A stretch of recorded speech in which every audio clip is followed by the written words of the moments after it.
Sweden के दारुल हुकूमत Stockholm से आरिफ कसाना का सलाम कबूल कीजिए। इस चैनल पे एक सिलसिला शुरू किया गया है स्वीडन की डायरी, जिसमें हफ्ता की अहम खबरें और रिपोर्ट्स जो हैं वो पेश की जाती हैं और ये बहुत ही जो है वो मकबूल हुआ है और इस पे आप लोगों की राय आती है कि इस सिलसिले को बाकायदगी से जारी रखा जाए। इसके साथ ही हमारे जो दोस्त नॉर्वे और डेनमार्क में मुकीम हैं उनकी भी राय ये है कि वहाँ की भी जो अहम खबरें और रिपोर्ट्स हैं उनको भी इसमें शामिल किया जाए। तो ये एक नया सिलसिला शुरू किया जा रहा है स्कैंडिनेविया की डायरी। इसमें स्वीडन, डेनमार्क और नॉर्वे की जो अहम खबरें हैं, रिपोर्ट्स हैं, अपडेट्स हैं, वो आपकी खिदमत में पेश करेंगे और इस बारे में मुझे अपनी राय का इजहार कीजिए कि अगर आप लोगों को ये पसंद आया तो इस सिलसिले को मुस्तकबिल में भी जारी रखा जा सकता है। तो अब आते हैं हम आज की जो स्कैंडिनेविया की डायरी है। स्वीडन, नॉर्वे और डेनमार्क, इन तीनों ममालिक को स्कैंडिनेवियन ममालिक कहा जाता है। बाज़ लोग जो है वो इसमें फ़िनलैंड को भी शामिल करते हैं, लेकिन फ़िनलैंड शामिल नहीं है। तो स्कैंडिनेविया की डायरी में सबसे पहले ये ख़बर कि अमरीकी कांग्रेस जो है उसने स्वीडन और फ़िनलैंड की जो नेटो में शमूलियत है इस पे जो है वो रज़ामंदी ज़ाहिर कर दी है और अब अमरीकी कांग्रेस की रज़ामंदी के बाद जो है वो ये स्वीडन और फ़िनलैंड की जो नेटो में शमूलियत है ये जो है वो मुमकिन हो सकेगी।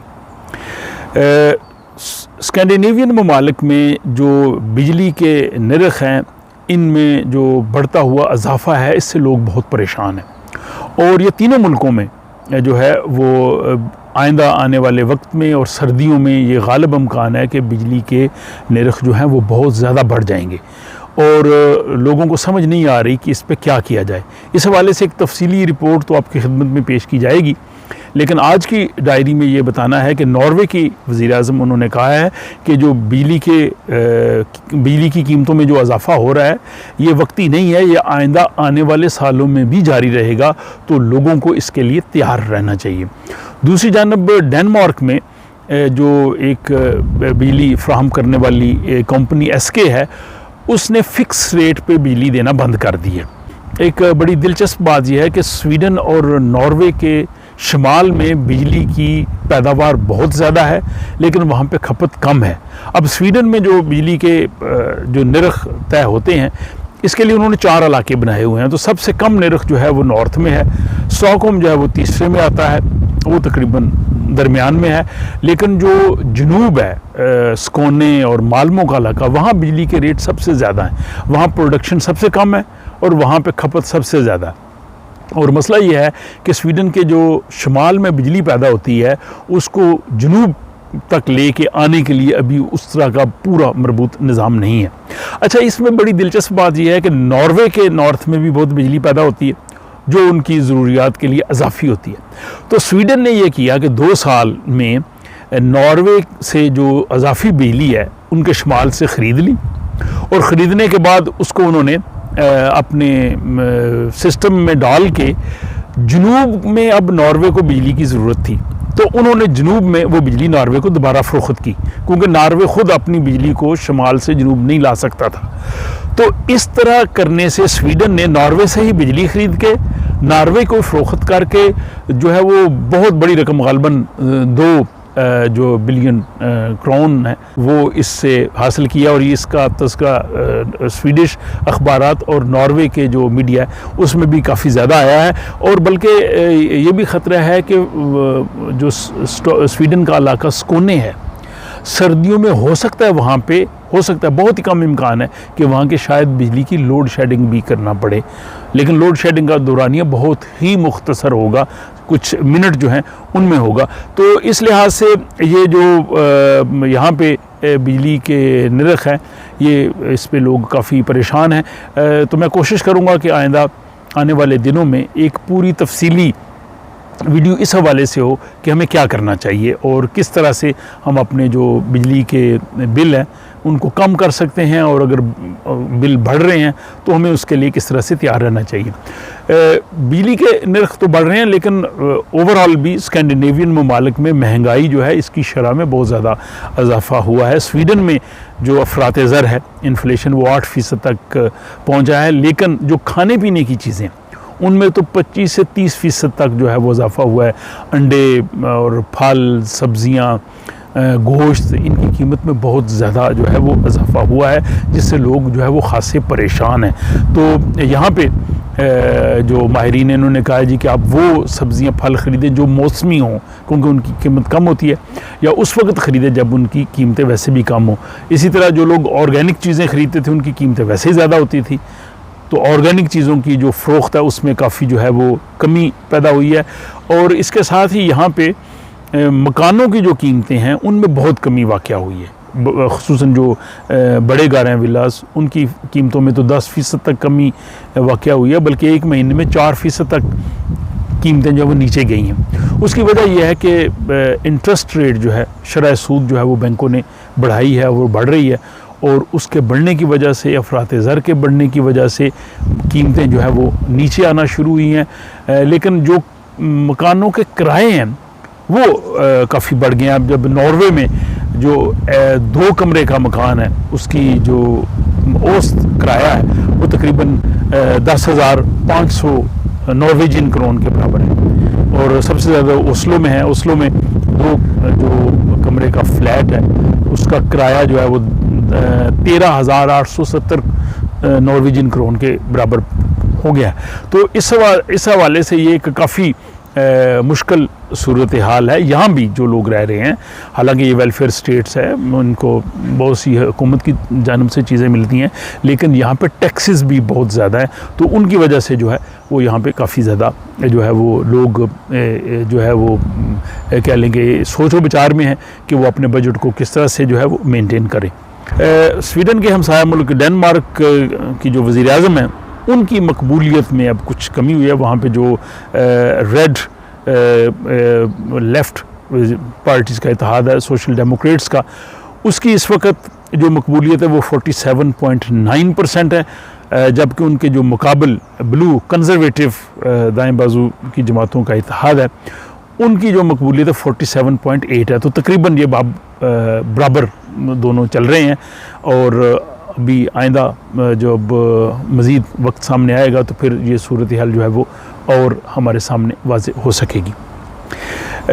स्वीडन में हाई स्पीड रेल के लिए हुकूमत ने एक मंसूबा बनाया है, जिसके तहत स्टॉकहोम से गोथनबर्ग और स्वीडन के वस्ती शहर जॉनशॉपिंग से मालमों की जानब जो वो हाई स्पीड ट्रेन बनाई जाएंगी, ताकि वक्त की बचत हो सके और लोग जल्दी अपनी मंजिल पे पहुंच सकें। इसके लिए 300 बिलियन स्वीडिश क्राउन की रकम रखी गई है, और ये 25 साल का मंसूबा है।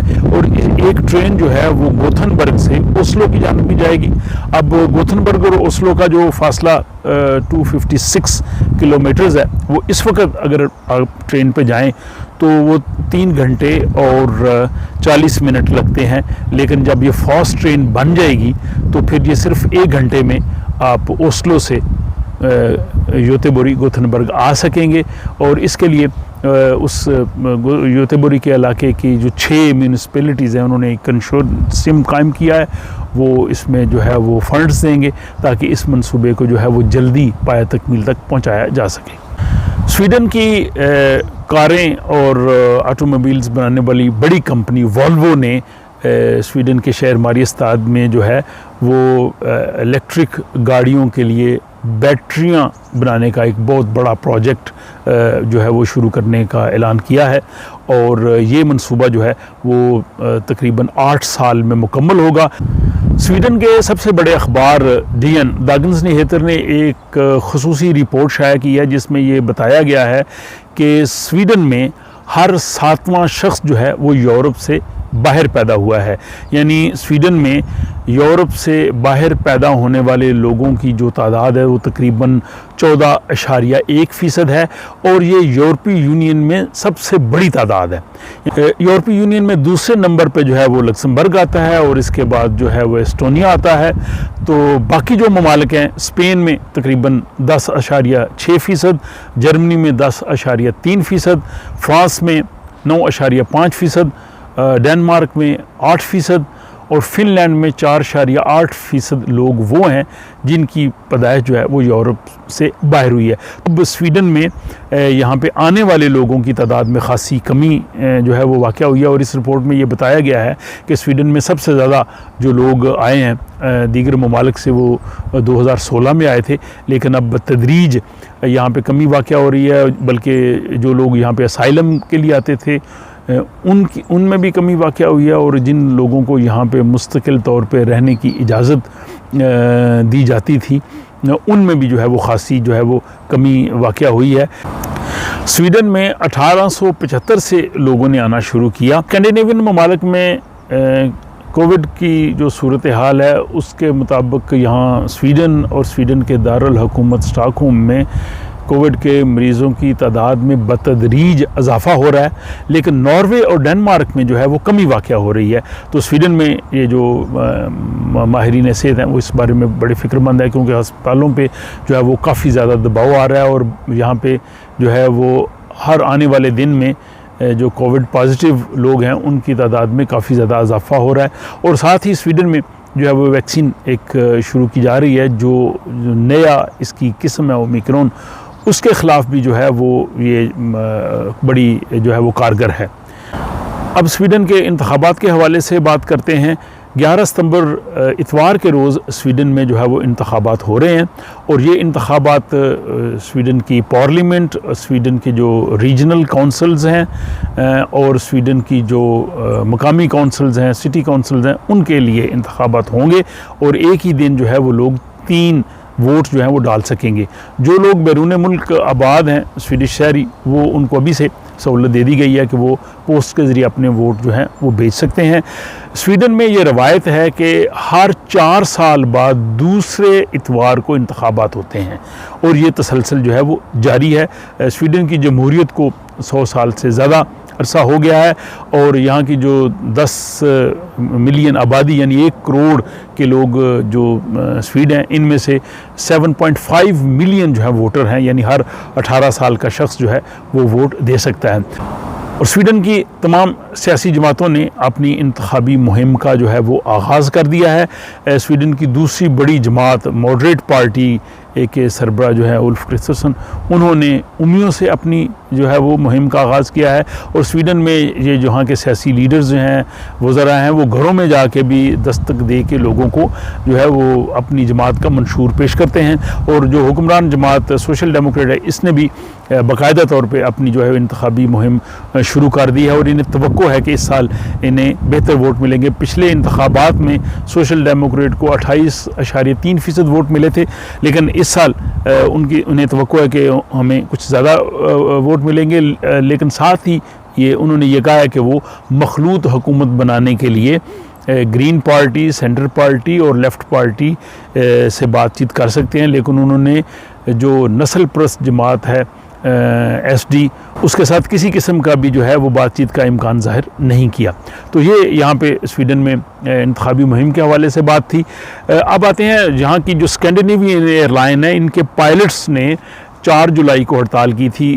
वो जो पायलट की एसोसिएशन है उसमें तकरीबन 900 पायलट्स हैं, लेकिन उसके बाद उनका जो मुआहदा हुआ फिर उन्होंने स्ट्राइक ख़त्म कर दी। अब वो मुआहदे पे जो है उसको देख रहे हैं, नज़रसानी कर रहे हैं। अगर जो पायलट्स एसोसिएशन है उन्हें ये मुआहदा जो है वो मंजूर हुआ तो फिर वो स्ट्राइक पे नहीं जाएंगे। अदरवाइज़ उन्होंने ये कहा है कि 11 अगस्त से SAS में पायलट्स की दोबारा स्ट्राइक हो सकती है। तो इसके हवाले से लोग खासे परेशान हैं जिन्होंने आइंदा आने वाले दिनों में SAS की जो है वो टिकट्स ले रखी हैं। तो ये थे आज का जो है वो एडिशन स्कैंडिनेविया की डायरी। इस बारे में अपनी राय का इजहार कीजिए। अगर ये सिलसिला पसंद किया गया तो मुस्तकबिल में भी आपको जो है वो स्कैंडिनेविया की डायरी जो है वो देखने को मिलती रहेगी। अपना ख्याल रखिएगा और मुझे दीजिए इजाज़त। खुदा हाफिज़।